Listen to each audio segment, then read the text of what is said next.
ठीक, अब हम यहाँ से हटा रहे हैं, हो गया होगा।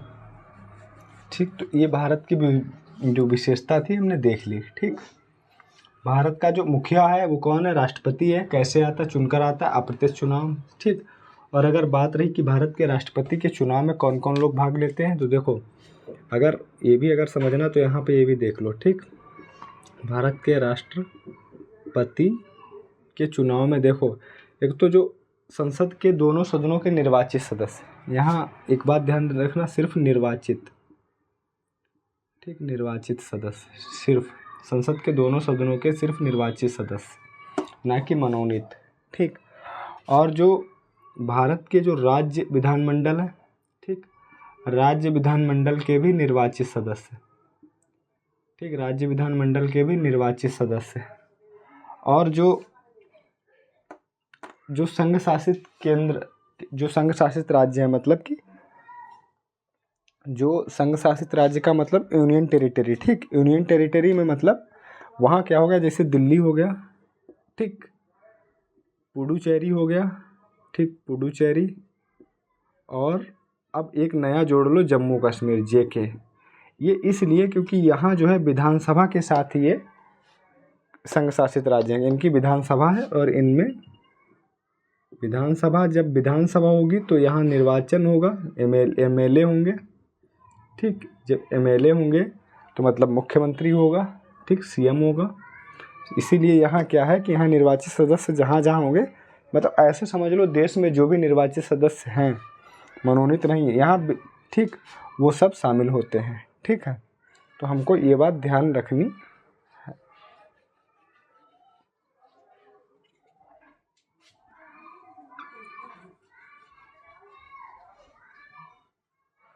अब हम लोग देखेंगे, देखो अब हम लोगों ने समझ लिया, एक डालो, अब एकीकृत, एक नई विशेषता डालो, लिखो। उसमें आपको ये लिखना है एकीकृत एवं स्वतंत्र न्यायपालिका। ठीक, क्या लिखना है आपको? एकीकृत एवं स्वतंत्र न्यायपालिका। ठीक, एकीकृत एवं स्वतंत्र न्यायपालिका। ठीक, सबसे पहले आपको ये लिखना, एकीकृत एवं स्वतंत्र। ठीक, स्वतंत्र न्यायपालिका, ये भी हमारे देश की एक विशेषता है, हमारे संविधान की। ठीक, देखो यहाँ कंपेयर सिर्फ आपको इतना करना है कि देखो एकीकृत का मतलब, सबसे पहले हमको एकीकृत का मतलब समझना है। ठीक, एकीकृत का मतलब ये हो गया कि हमारे जो देश में जो न्यायपालिका है, ठीक, उस यहाँ पर क्या सबसे ऊपर क्या है? एससी। अगर हम डालेंगे एससी का मतलब सीधे आप एक सोचेंगे सुप्रीम कोर्ट, सबसे जो शीर्ष स्तर पर ये बैठी। ठीक, उसके नीचे आपको कौन मिलेंगे? High court. ठीक, उसके नीचे आपको हाई कोर्ट मिलेंगे, और इसके नीचे फिर अन्य अधीनस्थ न्यायालय, जो सेशन कोर्ट है, अन्य अधीनस्थ जिला न्यायालय या अन्य अधीनस्थ न्यायालय। ठीक, तो यहाँ पे चाहो तो डाल लो। ठीक, तो यहाँ हम लोग क्या समझे, समझाने की कोशिश है कि जो भारत जो ये जो है, ठीक, पहली बात तो ये कार्यपालिका और विधायिका से अलग है। हमारी जो सुप्रीम कोर्ट है वो आप जब पढ़ेंगे संविधान का आर्टिकल 50, ठीक, आर्टिकल 50, तो उसमें क्या बोला गया है? उसमें यही बोला गया है कि जो भारत की संविधान, जो भारत का संविधान में जो व्यवस्था है कि कार्यपालिका से न्यायपालिका का पृथक्करण। ठीक, आर्टिकल 50। ठीक, तो हमको यहाँ क्या है कि भारत की, तो यहाँ एक चीज़ समझ गए कि भारत की जो राजनीतिक हस्तक्षेप है वो न्यायपालिका से बिल्कुल अलग है, कोई लेना देना नहीं है। ठीक, तो और सर्वोच्च न्यायालय के ही नीचे सब न्यायालय काम करते हैं। सबसे ऊपर यहाँ कौन है? सर्वोच्च न्यायालय, फिर है इसके उसके ही अधीनस्थ आता है हाई कोर्ट, उसके अधीनस्थ हाई कोर्ट के अधीनस्थ अन्य अधीनस्थ न्यायालय। ठीक, तो ये जो इसका न्याय क्षेत्र है वो पूरे देश में है। ठीक, और इसका न्याय क्षेत्र है अपने अपने राज्य में है। एक ओवरव्यू हल्का हल्का। तो यहाँ क्या होगा, जो ये नियम कानून बनाएगी सुप्रीम कोर्ट, वो इसे भी मानना पड़ेगा, इसे भी मानना पड़ेगा। ठीक, तो इसके ये सब क्या है, इसके अंडर काम करते हैं सुप्रीम कोर्ट के, इसीलिए इसको बोला गया एकीकृत। ठीक, ये इनका जो सुप्रीम कोर्ट एक तरीके से अपने जो अधीनस्थ न्यायालय हैं उनका अधीक्षक भी है। ठीक है। दूसरा, स्वतंत्र न्यायपालिका का मतलब क्या है कि यहाँ वही जो अभी आपको बताया कि कार्यपालिका मतलब कि कोई राजनीतिक दबाव इस पर नहीं है।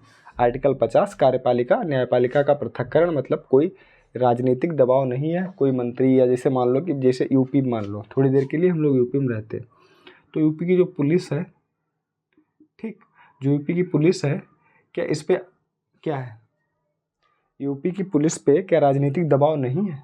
या यूपी का कोई भी आप मान लो, न्यायपालिका को छोड़ के, न्यायपालिका अलग रख दो और आप कुछ भी मान लो, कोई भी डिपार्टमेंट उठा लो, राजस्व का उठा लो, ठीक, राजस्व का उठा लो, क्या यहाँ आपको राजनीतिक दबाव नहीं दिखेगा? ज़रूर दिखेगा। इसीलिए क्या है, अगर इनको एकीकृत रखा गया, इनका एक अपना सिस्टम है, ये सरकार से इनका कोई मतलब नहीं, इनका मतलब किससे है? सुप्रीम कोर्ट से, ठीक। दूसरी बात, इनको ये जो एकीकृत स्वतंत्र न्यायपालिका, ये इसे संविधान का अभिभावक भी कहते हैं, व्याख्या भी करता है संविधान की, ठीक।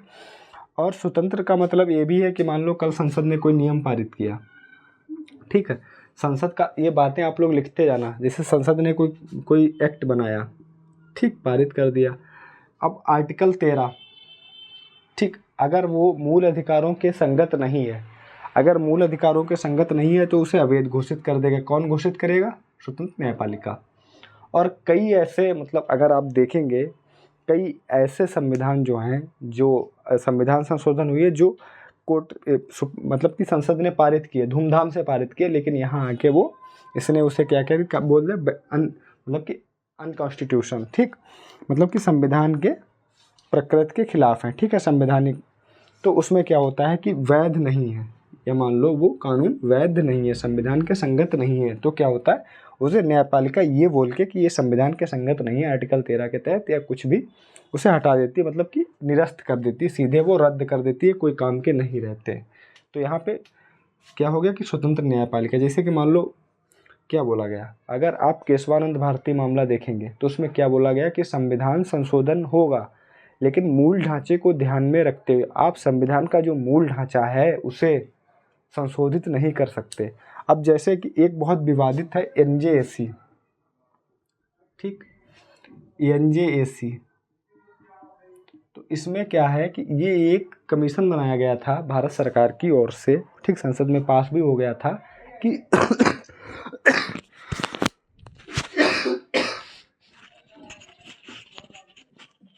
ठीक है,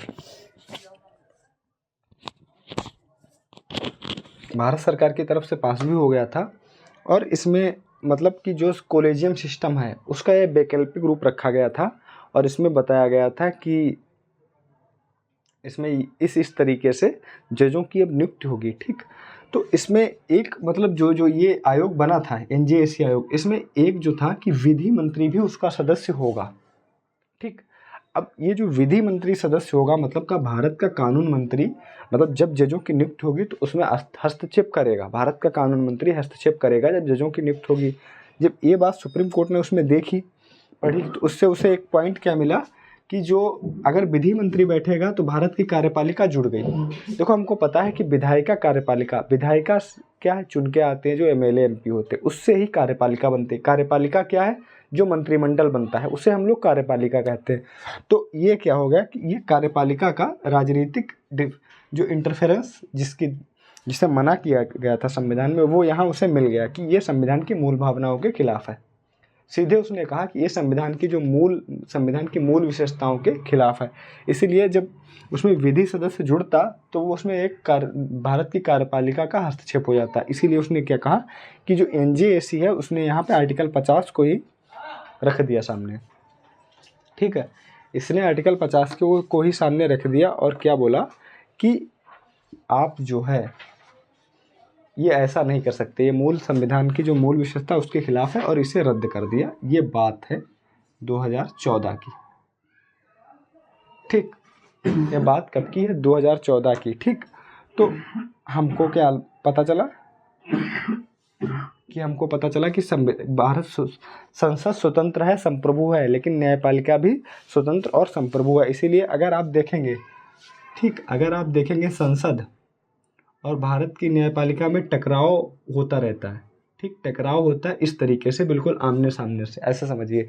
तो यहाँ पे जो है इनकी जो यहाँ सबसे बढ़िया है कि यहाँ जो एक तरीका अपनाया जाता है कि सामंजस्य बिठाने की कोशिश की जाती है, ठीक। तो यहाँ भारत की न्यायपालिका और संसद के बीच सामंजस्य भी बैठता है, वरना क्या होता है, इस तरीके की स्थिति कुछ उत्पन्न हो जाती है और कई विवाद ऐसे देखे गए। ठीक, तो मेन मतलब जो भारत की स्वतंत्र न्यायपालिका है वो भी आप लोगों ने देख लिया कि भारत की न्यायपालिका की शक्ति क्या है। हालांकि और इसमें देखेंगे कि जैसे मान लो एकीकृत न्यायपालिका, फिर से हम लोग आते हैं कि जैसे भारतीय जो संविधान, जैसे मान लो संसद ने कोई कानून बनाया, ठीक, संसद द्वारा कोई कानून बनाया गया, कोई एक्ट बनाया गया, कानून बनाया गया, ठीक, उसमें क्या हुआ कि संसद का जो कानून बनाया गया है उसमें क्या है कि ये मान लो एक केंद्र ने बनाया, ठीक, इसे यहाँ करते कानून बनाया और एक कानून बना दिया केंद्र ने, ठीक, एक बना दिया राज्य ने, ठीक। अब यहाँ पे अगर हम लोग अमेरिकी व्यवस्था में चले जाएंगे, ठीक, अमेरिका की जो न्यायपालिका है, ठीक, अगर हम लोग अमेरिका की न्यायपालिका को देखेंगे तो अमेरिका में क्या है कि अगर जो राज्य बनाएगा तो उसे राज्य मतलब कि हाई कोर्ट लागू करेगी, ठीक है, और जो केंद्र बनाएगा उसे वहाँ की संघीय न्यायपालिका मतलब सुप्रीम कोर्ट लागू करेगी। लेकिन भारत में ऐसा नहीं है, भारत में क्या है, यहाँ दोनों दोनों लागू कर सकती हैं, ठीक है, दोनों अभिलेखीय न्यायालय हम लोग जानते हैं, जहाँ सुप्रीम कोर्ट हो, जहाँ हाई कोर्ट हो। तो भारत में जैसे मान लो कोई राज्य का कानून है तो उसे केंद्र मतलब कि जो हमारी जो सुप्रीम कोर्ट है उसे सुप्रीम कोर्ट भी लागू कर सकती है, राज्य भी लागू कर सकता है। तो यहाँ इसी तरीके जैसे मूल अधिकार का कोई मामला है, जैसे निजता का अधिकार है, किसी मान लो हाई कोर्ट ने उस पर दे दिया, निर्णय दे दिया हाई कोर्ट ने, तो वो पूरे भारत में एक तरीके से वही मूल अधिकार के परिप्रेक्ष्य में ले लिया जाएगा, हाँ ये ऐसा ऐसा ऐसा ऐसा इसके तहत है।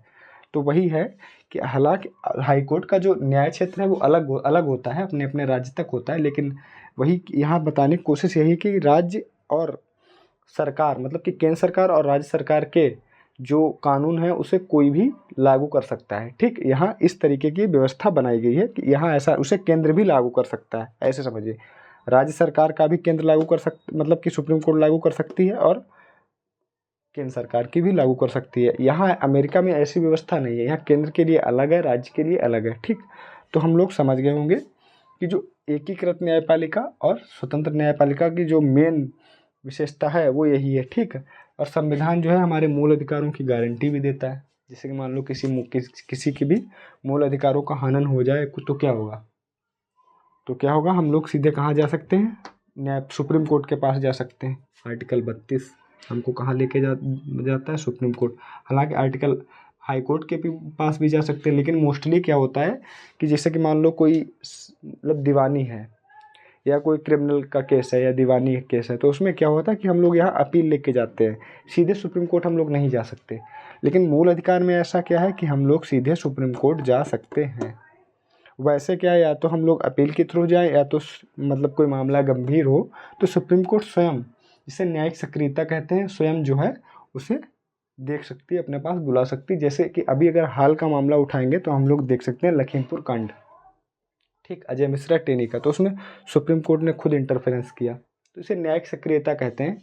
तो इसे खुद हम लोग कभी पढ़ेंगे देखेंगे, ठीक है।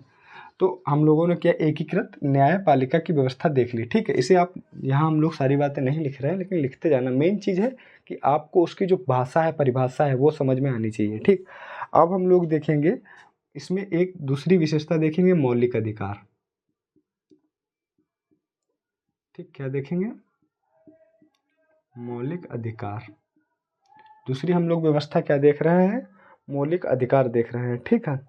तो इसमें मौलिक अधिकार में क्या है, मौलिक अधिकार अगर देखेंगे जैसे कि मान लो आर्टिकल 14 से और आर्टिकल 18, ठीक, क्या है, यहाँ है समानता का अधिकार, लिख लो, यहाँ क्या है, यहाँ समानता, आर्टिकल 14 से आर्टिकल 18 समानता का अधिकार। अगर यही आर्टिकल 19 से 22 देखेंगे, 19 से 22, तो 19 से 22 क्या है, स्वतंत्रता का अधिकार, ठीक, 19 से 22 क्या है, स्वतंत्रता का अधिकार,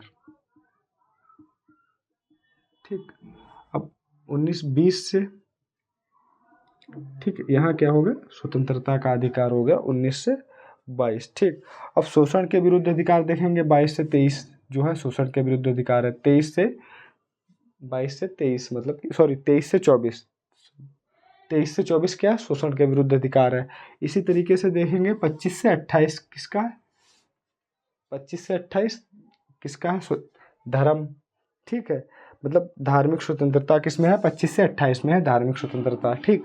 चाहो तो यहाँ लिख लो 23 से 24 क्या है? शोषण के विरुद्ध अधिकार, ठीक। शोषण के,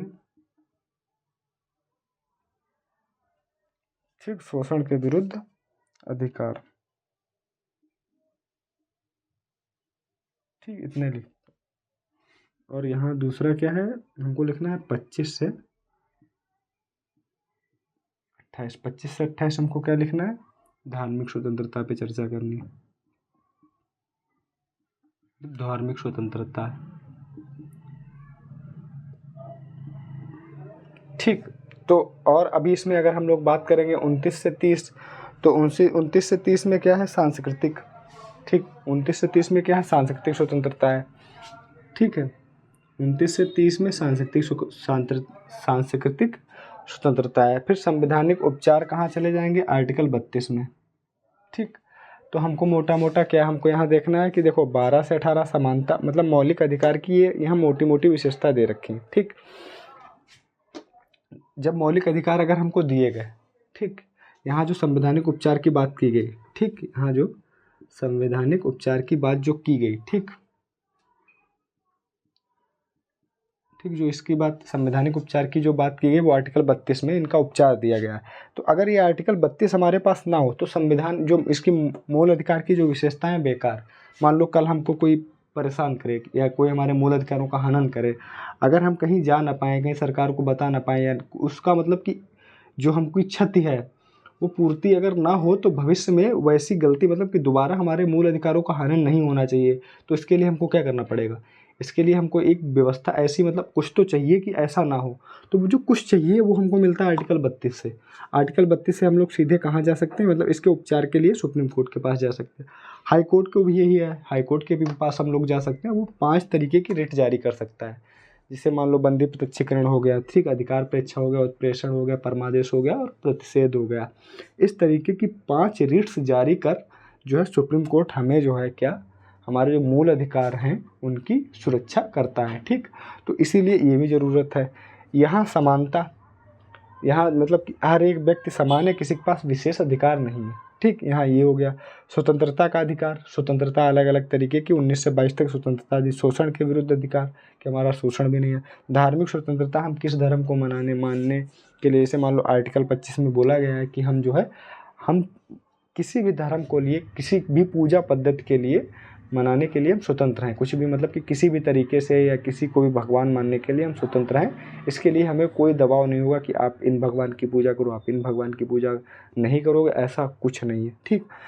अगर वही आप आर्टिकल 26 में उठा लो तो आर्टिकल 26 में सीधे यही बोला गया, क्या बोला गया कि उसमें जो है कि हम अपना सामूहिक जो प्रबंधन है, कोई भी धर्म अपना सामूहिक प्रबंधन कर सकता है, उसे कैसे संचालित करना है ये सब कर सकता है, ठीक। तो यही आर्टिकल 27 में क्या बोला गया? आर्टिकल 27 में बोला गया है कि हम किसी भी, मान लो कल को कोई राज्य सरकार कहे कि आपको इस धर्म की उन्नति के लिए टैक्स देना है, तो आर्टिकल 27 इसी के लिए है कि हम पर कोई भी धार्मिक टैक्स नहीं लगाया जा सकता, ठीक है। तो आर्टिकल 27। आर्टिकल 28 में क्या बोला गया कि किसी भी स्कूल में क्या होगा कि सरकारी शिक्षा नहीं दी जाएगी, ठीक। तो इसी तरीके से अलग अलग से क्या हुआ है कि आर्टिकल निर्धारित किए गए। 1 मिनट स्टूडेंट्स, 1 मिनट, ठीक।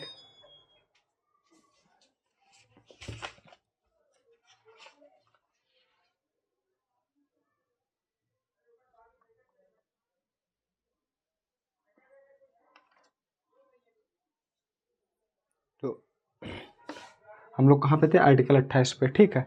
आर्टिकल 28 में क्या बोला गया कि किसी भी तरीके से, मतलब कि हमको जो है सरकारी स्कूल्स में, सिर्फ सरकारी स्कूल्स में ऐसी व्यवस्था के लिए बोला गया। और इसके अंदर थोड़ा क्लॉज है, उन पर जब कभी चर्चा करेंगे तो विस्तार से करेंगे कि सरकारी स्कूल में ऐसा नहीं होगा, ठीक। तो इसी तरीके से मतलब कि आर्टिकल 29 में भी, ठीक, आर्टिकल 29 में बोला गया जो अल्पसंख्यक हैं, ठीक। 1 मिनट कैमरा चेक करते हैं यार, 1 मिनट, 1 मिनट। 36 23 36 23 36 23।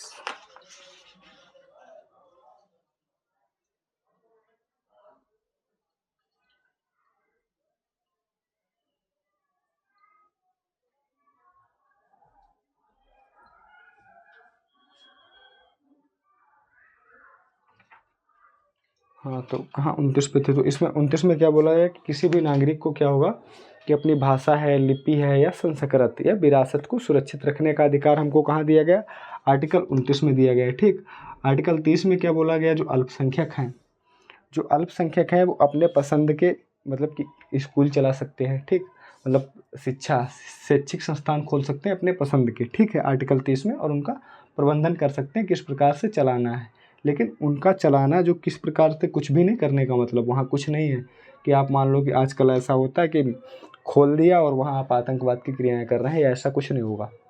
ठीक है, या मान लो आप वहाँ मतलब अमानवीय गतिविधियाँ कर रहे हैं, वो कोई भी हो, किसी भी धर्म का हो। लेकिन जैसे कि मान लो आजकल ऐसा कई बार ऐसा चलन कहीं कहीं होता है कि ऐसा होता है, लेकिन ऐसा होना नहीं चाहिए। ऐसा इसलिए यहाँ हर भी कोई भी जो मतलब आर्टिकल हैं, मौलिक अधिकार हैं, उनकी एक लिमिट है, सीमा है। अगर आप उससे बाहर जाएंगे तो आपको दिक्कत हो जाएगी। ठीक, इसीलिए 32 क्या है, संवैधानिक उपचार है, जो हमको इन सब की जो जितने भी आर्टिकल हैं 14 से 29-30 तक, ठीक है, उन सब की जो हमें गारंटी देता है, जो मतलब कि गारंटी जो हमको एक देता है कि हमको वहाँ जा सकते हैं, ये बच सकता है, ये कहाँ, ये 32 है, ये 32। इसीलिए इसे जो अम्बेडकर साहब थे उन्होंने इसे संविधान की आत्मा आर्टिकल 32 को ही कहा कि अगर ये ना हो तो इन सब की उपयोगिता बेकार है। ये है तो ये सब मतलब इन सब की है, तो इसे क्या है कि ये आर्टिकल 32 क्या है कि मेन है। ठीक, और दूसरा हम लोग जो मौलिक अधिकार हैं, अगर मौलिक अधिकार का उद्देश्य क्या है, मेन उद्देश्य है इसमें जो एक middle class, lower middle class, जो निम्न वर्ग का लोग है, उसकी जो आत्म सम्मान है, सब उसमें सबकी समानता और राजनीतिक स्वतंत्रता। अगर आप कभी क्वेश्चन आ जाए कि राजनीतिक स्वतंत्रता कहाँ से किस भाग से निर्धारित होती है, तो सीधे आप भाग 3 पे जाएंगे। ठीक, राजनीतिक स्वतंत्रता भाग 3 मतलब मौलिक अधिकारों में कहाँ वर्णित है। राजनीतिक स्वतंत्रता हमें कहाँ से मिलती है, मौलिक अधिकारों से। वही अगर मान लो यहीं पे हम लोग बात कर रहे हैं, अगर कह दे सामाजिक या आर्थिक लोकतांत्रिक व्यवस्था जो है कहाँ से मजबूत होती है, हमको दिखाई देती है, कौन से भाग से, कहाँ से, तो राज्य के नीति निर्देशक तत्व जो कहाँ हमको मिलेंगे, आर्टिकल कहाँ मिलेंगे हमको, आर्टिकल राज्य के नीति निर्देशक तत्व हमको कहाँ मिलेंगे, 36 से 51। ठीक है, 36 से 51 मतलब 36 से 51 का मतलब क्या हो गया कि भाग कौन सा हुआ, चौथा। ठीक, भाग कौन सा हुआ, चौथा। तो हम लोग समझ गए होंगे मौलिक अधिकार पे भी। तो चलो इतना आप स्क्रीनशॉट लें, नोट डाउन करें, फिर हम लोग आगे बढ़ते हैं, आगे चर्चा करते हैं। ठीक है,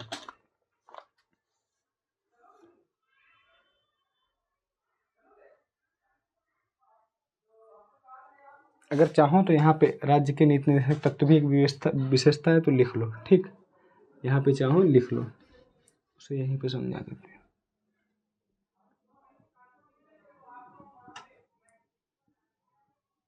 राज्य के नीति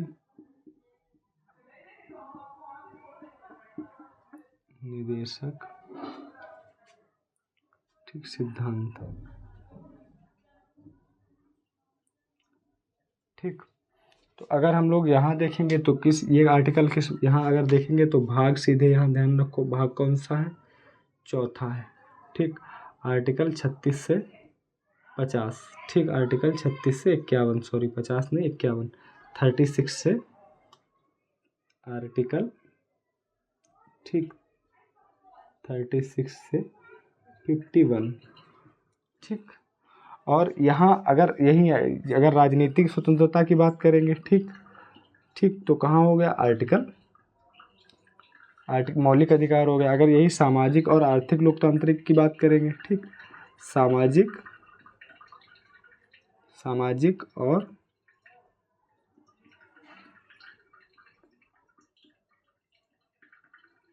आर्थिक लोकतंत्र की व्यवस्था बात करेंगे तो हमको कहाँ से हो गया, ठीक, तो हमको कहाँ से मिलेगा, राज्य के नीति निर्देशक सिद्धांत से। ठीक, और इसमें देखो, इसमें अंतर क्या, डिफरेंस क्या है कि ये जो है ये न्यायालय द्वारा इनकी गारंटी दी गई है। ठीक, लेकिन इनकी न्यायालय द्वारा गारंटी नहीं दी गई है। इन्हें लागू करने के लिए न्यायालय के पास अधिकार है, गारंटी संविधान ने दिया है। ठीक, इनके पास ऐसा कुछ नहीं है। ये जो है ये राज्य की मनमर्जी के हिसाब से हैं, ठीक। ये भी हमारे लिए एक तरीके के अधिकार ही हैं जनता के लिए, ठीक। लेकिन क्या है, ये राज्य की मनमर्जी के मुताबिक हैं, ठीक। तो इनमें जो मौलिक डिफरेंस है वो हमको यही ध्यान रखना है कि ये न्यायालय द्वारा जो है इनकी कोई गारंटी नहीं है, किसकी, राज्य की नीति निर्देशक सिद्धांत की, लेकिन मौलिक अधिकार गारंटी देता है, ठीक है। और यहाँ राजनीतिक लोकतंत्र की जो भावना है उसे प्रोत्साहित किया जाता है। यहाँ क्या है, यहाँ सामाजिक और आर्थिक लोकतंत्र को बढ़ावा दिया जाता है। जैसे मान लो कि यहाँ क्या है, यहाँ गांधीवादी हो गया, ठीक, उदार बौद्धिक हो गया। यहाँ राज्य के नीति निर्देशक जो तत्व है, इसमें आर्टिकलों का जब वर्गीकरण किया जाता है तो उसमें गांधीवादी हो गया, उदार बौद्धिक हो गया और सामाजिक हो गया, ठीक, समाजवादी। तो इसीलिए 3 तरीके से उनका वर्गीकृत किया जाता है, ठीक, गांधीवादी, समाजवादी और उदार बौद्धिक, ठीक। तो उसमें 3 तरीके से होता है। तो इसमें आप सिर्फ 2-3 बातें याद रखो। तो इसकी राज्य के नीति निर्देशक, ये भी एक विशेषता थी, ये भी खत्म हो गई। अब हम लोग देखेंगे मौलिक कर्तव्य पर बढ़ेंगे, ठीक। अब इसे हटा देते, अब हम लोग मूल कर्तव्य देखेंगे। एक विशेषता इसकी है मूल कर्तव्य, ठीक, सीधे यहाँ डालो मूल कर्तव्य,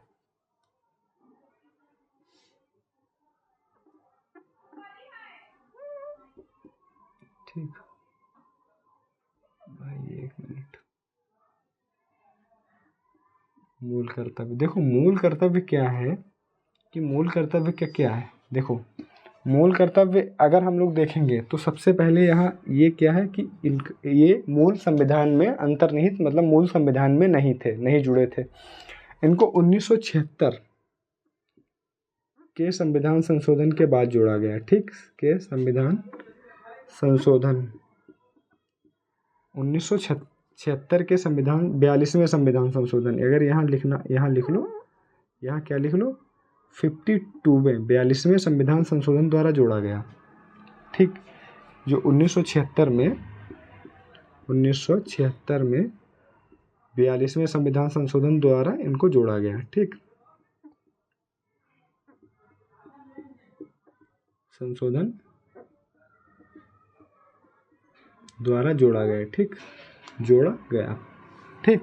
तो ये मूल संविधान में नहीं थे 1976 में 42 में। अच्छा, एक यूपीएसआई में इससे क्वेश्चन आया था, क्या आया था कि यूपीएसआई में इससे क्वेश्चन क्या आया था कि जब मूल कर्तव्य जोड़े गए तो भारत का पीएम कौन था, तो कौन था, इंदिरा गांधी, ठीक। ये हमको याद रखना है कि यहाँ से क्वेश्चन बनते हैं, कौन था पीएम, इंदिरा गांधी थी, ठीक है। तो हमको यही याद रखना कि 1976 में 42वें संविधान संशोधन के द्वारा जोड़ा गया। अच्छा, वो जो जोड़ा गया उस समिति का क्या नाम था, ठीक, जिस समिति की सिफारिश दी गई उसका नाम क्या था, तो यहाँ लिखो स्वर्ण सिंह समिति की सिफारिश पे, क्या थे, कौन थे, स्वर्ण सिंह समिति की सिफारिश पर, ठीक, सिफारिश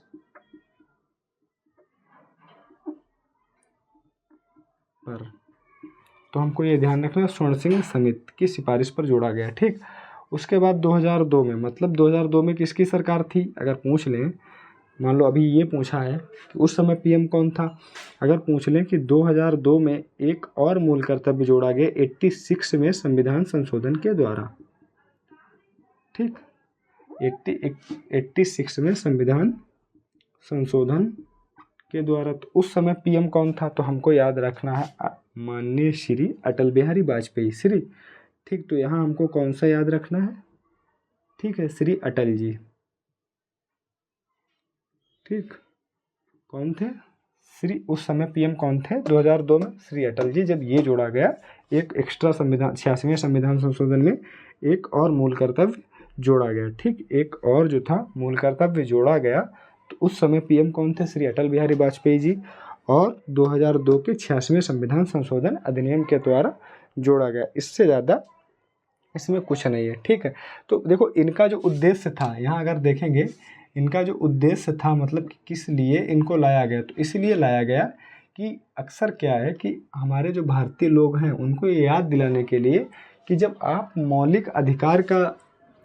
अपने मौलिक अधिकारों की बात करें, ठीक, जब आप अपने मौलिक अधिकार की बात करें या ध्यान में रखें तो आपको ये बात भी ध्यान में रखनी है कि हमको भारत के प्रति, समाज के प्रति कुछ हमारे मौलिक कर्तव्य भी हैं, उनको भी आप ध्यान में रखें। ठीक, क्योंकि इनका जोड़ना भी लगभग ज़रूरी था, क्योंकि हम लोग क्या है अपने अधिकार तो ध्यान रखते हैं लेकिन हमारे समाज के प्रति क्या कर्तव्य हैं हम उनका ध्यान नहीं रखते। ठीक, तो उसमें फ़िलहाल इसमें तो यही बोला गया कि संविधान मतलब कि मान लो राष्ट्रगान का आदर करें, ठीक, संविधान का सम्मान करें।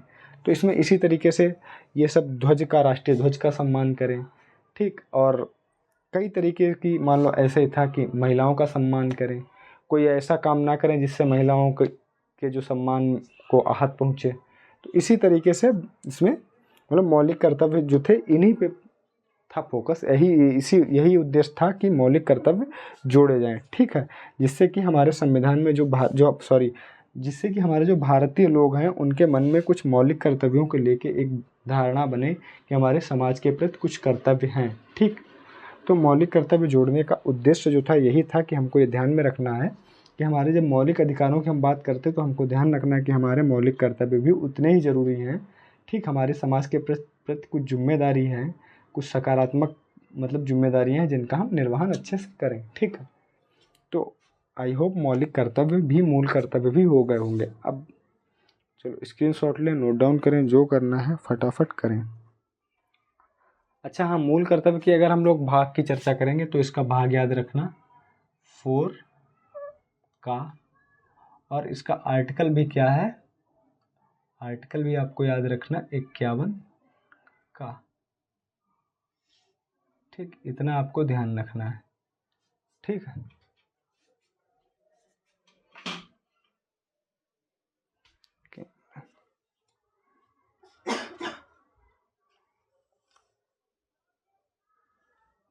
अब हम लोग अगर देखेंगे, ठीक है, अब हम लोग अगर देखेंगे तो इसमें एक और जोड़ लो, संविधान की विशेषताएं ही हैं कि एक धर्मनिरपेक्ष राज्य की हम लोग बात करते हैं। ठीक, लिख लो कि हमारा जो संविधान की एक विशेषता हुआ कि एक धर्म निरपेक्ष राज्य। ठीक, एक धर्मनिरपेक्ष राज्य की अवधारणा। देखो इस अवधारणा को कहाँ से हमको पता चलता है कि हमारी संविधान, एक तो देखो यहाँ भी एक जो धर्मनिरपेक्ष की अवधारणा जो संविधान की प्रस्तावना है, ठीक, वहाँ क्या हुआ, वहाँ भी 1976 में ही 42वें संविधान संशोधन के बाद इस शब्द को जोड़ा गया था। ठीक, धर्मनिरपेक्ष को, इससे पहले सिर्फ भावना अंतर्निहित थी, मतलब भावना अंतर्निहित उसका एक स्वरूप था कि हमारा भारतीय संविधान क्या है, धर्मनिरपेक्ष है, लेकिन संविधान में इस तरीके की डायरेक्ट चर्चा नहीं थी कि हमारा जो संविधान है वो धर्मनिरपेक्ष है। धर्मनिरपेक्ष शब्द की चर्चा नहीं थी। इसको क्या था, इस शब्द को 76वें संविधान संशोधन 1942 इंदिरा गांधी सरकार में डाला गया। ठीक, सॉरी 1976 के 42वें संविधान संशोधन में इंदिरा गांधी सरकार के द्वारा डाला गया। इसीलिए जो 42वां संविधान है वो बहुत व्यापक तरीके से है।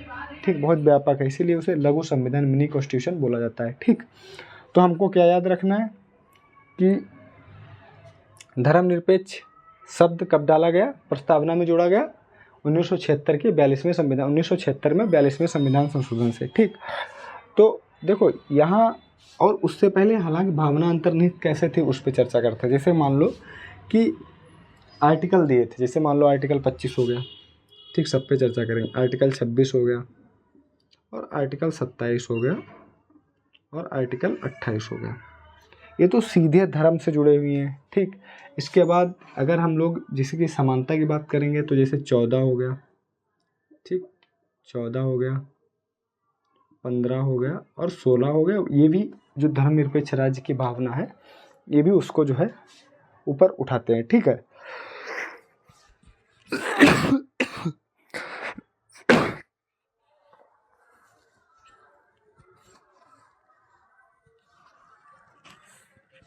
ठीक, यहाँ क्या है, कानून की समान सुरक्षा है। यहाँ जो है मतलब कि धर्म के नाम पे आपके साथ कोई भेदभाव नहीं किया जाएगा। और जो सार्वजनिक पद हैं, जैसे सार्वजनिक जो नौकरी पेशा या जो आजकल चल रहा है, जैसे कि मान लो किसी भी विश्वविद्यालय में आपको एडमिशन लेना है किसी भी तरीके से, तो वहाँ आपको समानता का वहाँ भी आपको किसी भी वर्ग विशेष होने पर या किसी भी तरीके से आपको बाहर नहीं किया जाएगा। ठीक है, तो इस तरीके से ये यहाँ भी हो गया। और यहाँ क्या है कि इसमें साफ बोला गया, आर्टिकल 25 में क्या बोला गया कि आप, अभी हमने आपको बताया था कि आप किसी भी धर्म को किसी भी स्वरूप में अपना सकते हैं, पूजा पाठ किसी भी पद्धति से कर सकते हैं। यहाँ क्या बोला गया कि आपको अपने धर्म का सामूहिक रूप से प्रबंधन करने की स्वतंत्रता है, ठीक, उसको चलाने की स्वतंत्रता है।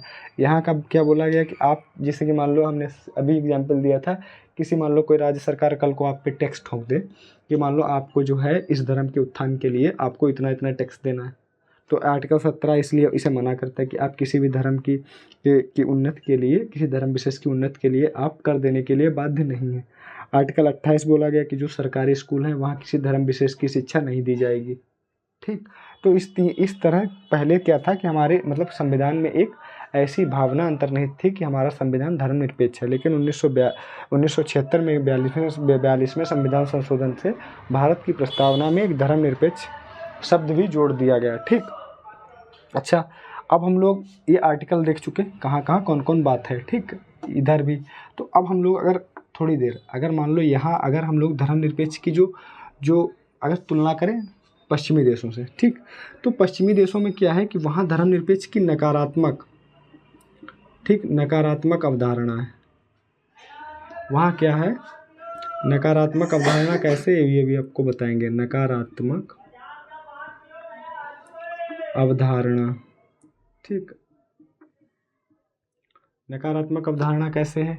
और भारत में क्या है, ये हो गया पश्चिमी देशों का, ठीक, पश्चिमी देशों में नकारात्मक अवधारणा। और भारत में क्या है, अगर हम लोग भारत की बात करेंगे तो यहाँ सकारात्मक अवधारणा है, ठीक, सकारात्मक अवधारणा। इधर नकारात्मक है, ठीक, इधर क्या है, नकारात्मक। यार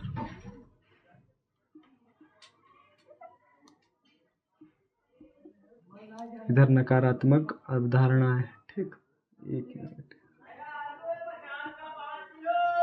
लेकिन यहाँ क्या सकारात्मक अवधारणा है, ठीक, यहाँ नकारात्मक अवधारणा है, तो यहाँ क्या है अच्छा, नकारात्मक सकारात्मक में डिफरेंस पे चर्चा करते हैं।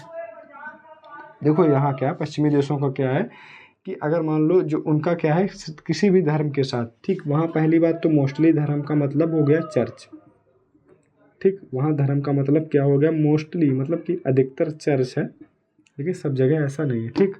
वहाँ क्या हो गया कि वहाँ मतलब कि जो शासन है, जो राजनीति है, उससे पूरी तरीके से, राजनीति से पूरी तरीके से अलगाव, राज्य से पूरी तरीके से अलगाव है, ठीक, राज्य से पूरी तरीके से अलगाव, ठीक, अलगाव। इसका मतलब है कि मतलब उन्हें धर्म से कोई लेना देना नहीं, कुछ भी हो कोई लेना देना नहीं है, ठीक। भारत में सकारात्मक अवधारणा क्या है कि यहाँ मान लो किसी भी धर्म की ज़रूरत के हिसाब से, मान लो किसी धर्म पे कोई खतरा आता है, कोई बात आ जाती है, कुछ भी आती है, तो भारत उस धर्म के लिए कुछ, जो भारत में राज्य हैं, जो भारत है उस धर्म के लिए कुछ विशेष प्रावधान बना सकता है। अगर उस धर्म को किसी तरीके की ज़रूरत है तो उसमें भारत उसका सहयोग कर सकता है, ठीक है। लेकिन किसी विशेष धर्म को मतलब कि किसी विशेष धर्म को बढ़ावा नहीं देगा, न किसी विशेष धर्म को मानेगा भारत में, लेकिन सभी धर्म समान हैं और सबकी पूर्ति के लिए, अगर सबकी ज़रूरत के लिए वो समान रूप से सबके साथ खड़ा। ऐसे समझ लो कि ऐसे समझ लो कि आपके पिताजी के 4 बेटे हैं, ठीक, आप अपने पिताजी के 4 भाई हो, तो चारों भाई के साथ वो किसी एक के साथ नहीं खड़े हैं, ठीक, किसी एक के साथ नहीं खड़े हैं और किसी एक का विरोध भी नहीं कर रहे हैं, किसी एक का विरोध भी नहीं कर रहे हैं, किसी एक के साथ खड़े भी नहीं हैं, और जिसको समय समय पे जैसी ज़रूरत होती है वो उसके साथ उस रूप में खड़े हो जाते हैं, ठीक। तो सेम स्थिति जो भारत की सकारात्मक अवधारणा की है वो ऐसी ही है, समझ गए। अगर आप लक्ष्मीकांत में पढ़ेंगे, अगर ना समझ में आए तो सीधे इस एग्जाम्पल से आप समझ सकते हैं, ठीक है। तो अब हम लोग बढ़ते हैं, फिर से थोड़ा कैमरा चेक करते हैं।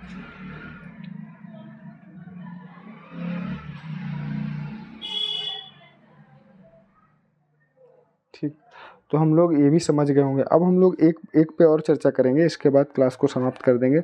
सार्वभौम वयस्क मताधिकार, ठीक, इसे हटा लो।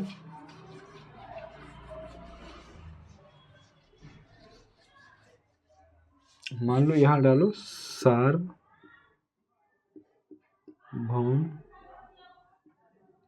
वयस्क, ठीक, सार्वभौम वयस्क मताधिकार, ये भी भारत विशेषता है एक, ठीक।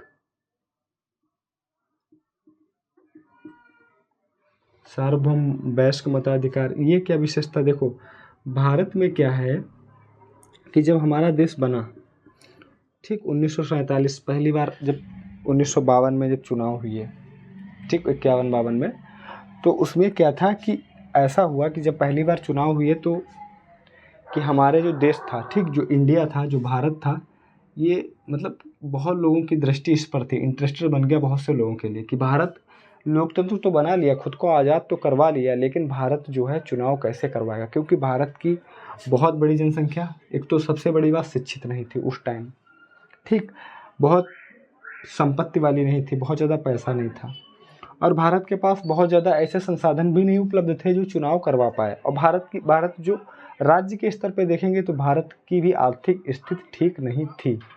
तो इन सब कारणों को देखते हुए विश्व के जो बड़े बड़े लोकतंत्र थे तो भारत पे नज़र बनाए थे कि भारत जो है चुनाव प्रणाली को, लोकतांत्रिक व्यवस्था को आगे कैसे बढ़ाएगा, अपना तो लिया है, ठीक है। तो मोस्टली आप देखेंगे, अगर 1935 को भी देखेंगे और मोस्टली देशों को भी देखेंगे तो उन्होंने क्या था, एक क्रमबद्ध तरीके से, एक मतलब कि स्तर बाय स्तर चुनाव की प्रणाली को ओपन किया, मतलब कि पहले कुछ लोगों को दिया चुनाव के लिए, फिर कुछ लोगों को, फिर मतलब परसेंटेज के हिसाब से लोगों की सहभागिता चुनाव में बनाई, ठीक। यहाँ तक कि कुछ बड़े बड़े लोकतांत्रिक देश जिनमें महिलाओं को, ऐसे समझ लो 1965, 1935, 1950 जो काफ़ी पहले, मतलब आज़ाद हुए 50 साल 100 साल हो गए, उन्होंने महिलाओं को वोट देने की स्वतंत्रता जो है काफ़ी बाद दी। लेकिन हमारे यहाँ भारत में ऐसा कुछ नहीं हुआ। यहाँ क्या हुआ कि भारत में जहाँ आप मतलब कि अशिक्षित हैं, आपके पास शिक्षा नहीं है, तो यहाँ शिक्षा का भी आधार नहीं रखा गया, ठीक। आप महिला पुरुष कुछ भी हैं, आपको रोका नहीं गया। आप संपत्ति आपके पास है या नहीं है, आपको रोका नहीं गया, ठीक। आप शिक्षित हैं या अशिक्षित हैं, आप महिला हैं पुरुष हैं, आप संपत्ति हैं, आप किसी भी धर्म या वर्ग से हैं, ठीक, आप किसी धर्म या वर्ग से हैं तो आपको क्या है, रोका नहीं जाएगा, आपको वोट देना पड़ेगा। सबसे बड़ी बात थी यहाँ पे जो दो चीज़ें, ये चीज़ें जो थी, इन्हें कैसे कवर करेगा, और सबसे इनसे भी बड़ी बात थी कि सबसे आ रही थी शिक्षा, ठीक, चुनाव प्रणाली कराई कैसी जाएगी। तो हमारे देश ने क्या था, 1950 से ही सबको, मतलब कि कोई भेदभाव नहीं किया, इसीलिए बोला गया सार्वभौम वयस्क मताधिकार, एक एज निर्धारित कर दी, और उस समय एज थी 21 वर्ष। आज 18 वर्ष है, अभी बताएंगे ये 21 वर्ष कैसे हुई। 21 वर्ष उस समय एज थी वोट देने की, ठीक है। तो उसमें भारत ने सबको कहा कि आप सब लोग जो है वोट डालिए, ठीक। तो इसमें क्या किया कि जब पता नहीं था, हम लोग पढ़ नहीं पाते थे, और बैलेट पेपर का सिस्टम था। आज तो मशीन है, तो उसमें मशीन पे आज मान लो आपको पता भी है, मान लो बीजेपी को वोट देना, कमल बना, लेकिन पहले ये अलग व्यवस्था थी। तो उन्होंने क्या किया, और पहले इतना डेवलप्ड नहीं था, सिस्टम बहुत पीछे था, तो उन्होंने क्या किया, एक जो बैलेट पेपर बनाया उनका कलर निर्धारित कर दिया, क्योंकि हमारे यहाँ शिक्षित लोग थे नहीं, पढ़ नहीं पाएंगे हम किसे वोट दे रहे, किस पार्टी को दे रहे हैं। तो उन्होंने बैलेट पेपर का जो बैलेट पेपर था उसका मतलब कि एक पार्टी के हिसाब से कलर निर्धारित कर दिया कि इस पार्टी का बैलेट पेपर इस कलर का होगा, इस पार्टी का इस कलर का होगा। इस तरीके से कलर से जो था हमारे यहाँ जो शिक्षा की जो दिक्कत आ रही थी वोट देने में, वो दूर हो गई। जब सबसे देखो, महिलाओं में भी कॉमन, महिलाएं जो थी शिक्षा के क्षेत्र में पीछे थी, आज भी थोड़ा बहुत पीछे हैं, लेकिन पहले काफ़ी पीछे थी, तो इसीलिए इनको भी बाहर रखा जा रहा था। संपत्ति भी एक शिक्षा में अहम भूमिका तब भी निभाता था, अब भी निभाता है, अब ये तो आज भी उतना ही है। धर्म वर्ग की कोई बात ही नहीं थी, ठीक है। तो मेन यही धर्म वर्ग की थोड़ी सी बात थी कि कुछ लोग ज़्यादा, कुछ विशेष धर्म के लोग ज़्यादा पढ़े लिखे थे, कुछ लोग कम पढ़े लिखे थे, ठीक। तो इसी तरह यहाँ भी थोड़ा दिक्कत था, लेकिन सबसे बड़ी दिक्कत यहाँ आ रही थी इसमें। तो इसको दूर करने के लिए जो भारत के लोग थे उस समय, जो राजनीतिक लोग थे, उन्होंने सबसे अच्छा एक तरीका अपना लिया और चुनाव करवाया, संपन्न चुनाव करवाया।